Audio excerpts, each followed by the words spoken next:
Kaos spesial dari Starting Eleven. Klik link di deskripsi untuk pre-order ya.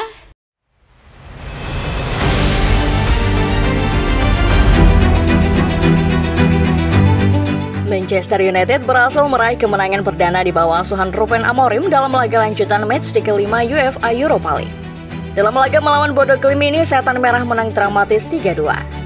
Walau masih belum sempurna, setidaknya laga melawan Bodo Glimt memperlihatkan sedikit evolusi MU secara permainan.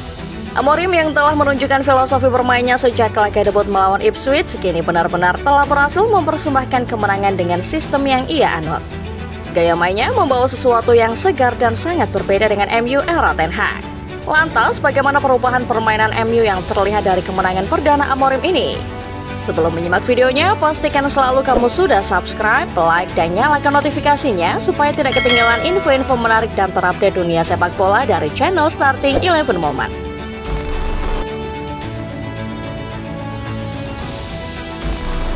Sir Jim Ratcliffe beserta jajaran petinggi Manchester United mungkin tidak akan pernah mengira kalau keputusan mereka mempertahankan Ten Hag akan menjadi sebuah keputusan yang disesali.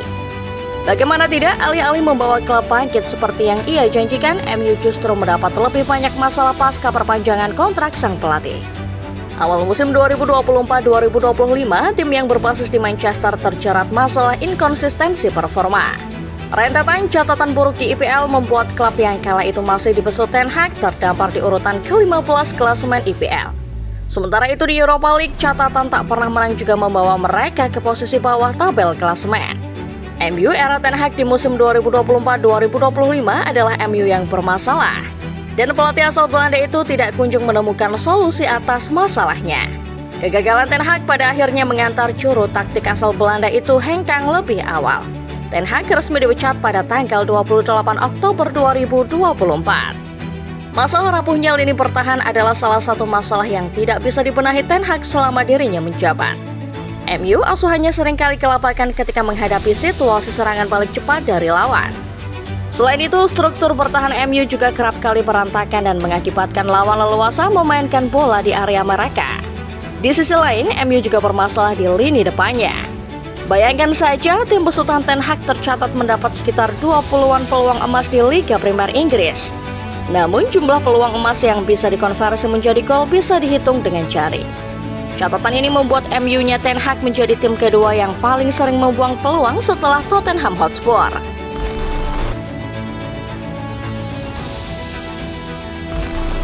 MU berada dalam masa transisi yang lebih baik di bawah Ruud van Nistelrooy ketika Ruben Amorim datang menjawab panggilan manajemen untuk menukangi tim ini.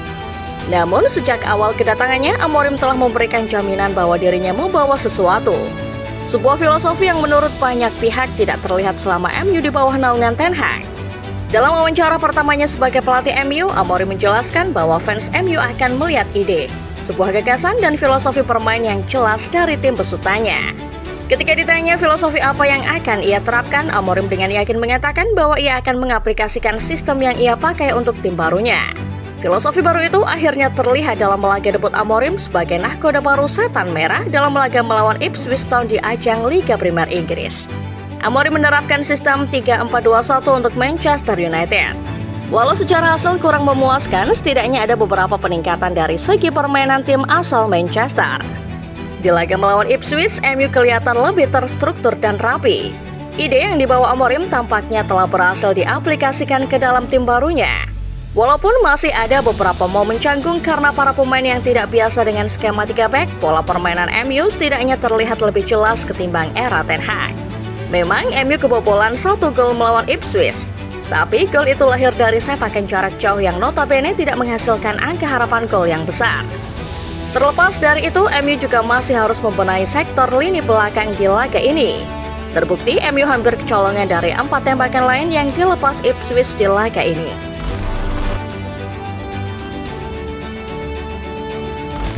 Ketika sebuah tim sudah menerapkan sistem dan filosofi bermain yang jelas, maka kemenangan pertama hanya menunggu waktu. Begitulah yang terjadi pada MU-nya Ruben Amorim. Setelah hasil seri melawan Ipswich ketika tim ini beralih mentas di Europa League, MU sukses meraih 3 poin perdana di bawah asuhan pelatih asal Portugal. Dalam laga lanjutan match di kelima melawan Bodo Glimt, MU melakukan sedikit perombakan taktik. Skema 3-4-3 flat dipilih dengan memainkan trio Martinez, De Ligt, dan Mazraoui di sektor back. Bruno Fernandes dipilih mengisi sektor pivot mendampingi Ugarte, ditunjang trio Garnacho, Højlund, dan Mount di lini depan. Hasilnya, perubahan taktik ini sukses membawa kemenangan perdana buat Manchester United. Satu hal yang bisa digarisbawahi adalah MU bermain begitu nyaman dalam hal menyerang. Dibuktikan dengan catatan 20 tembakan di laga ini. MU juga sejenak menghilangkan kebiasaan membuang-buang peluang lewat torehan 3 gol dari angka XG alias harapan gol yang cuma sebesar 2,63. 3-4-3 yang diusung Amorim membuat permainan MU lebih rapi. Rasmus Højlund CS juga menunjukkan pressing yang rapi ketika mereka kehilangan bola.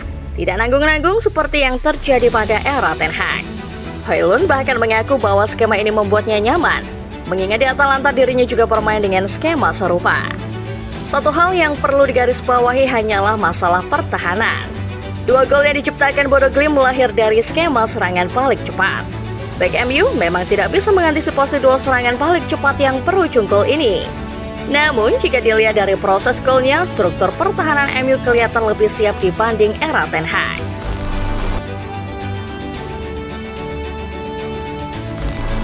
Sudah sekian lama MU berada di bawah era Ten Hag yang tak tentu arah. Sekarang, seperti yang dijanjikan Amorim, para fans bisa melihat sebuah ide yang ia bawa ke Old Trafford. MU tidak lagi menjadi tim gajah yang suka buang-buang peluang, melainkan sebuah tim yang mulai rapi dalam struktur pertahan maupun menyerang. Skema 3 back Amorim bukanlah skema yang familiar buat para pemain MU yang terbiasa bermain dengan sistem 4 back bersama Ten Hag. Untuk itu, Amorim perlu waktu supaya para pemain bisa membiasakan diri dengan filosofi yang ia anut. Namun, untuk sementara ini, catatan Amorim bersama Setan Merah bisa dibilang masih cukup bagus. Agresivitas press yang ditunjukkan seakan menekankan kalau struktur pertahanan MU sudah rapi. Di sisi lain, catatan 3 gol dari angka XG cuma 2,63 pun menekankan kalau MU tidak lagi gemar membuang peluang. Satu lagi catatan menarik, MU sukses curi gol cepat di 2 laga awal Amorim, yang menjadi semacam penekanan bahwa tim ini punya daya kejut yang bagus.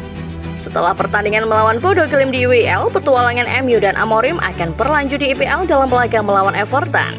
Amorim yang ditanya pasca laga tidak mengungkapkan target apapun selain kemenangan melawan The Toffees.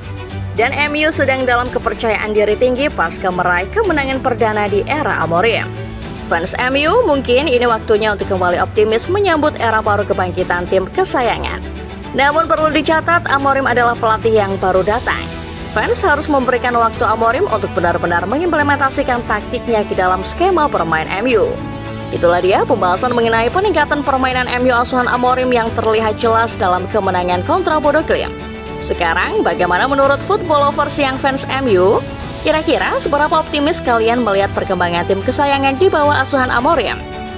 Coba tulis pendapat kalian di kolom komentar ya.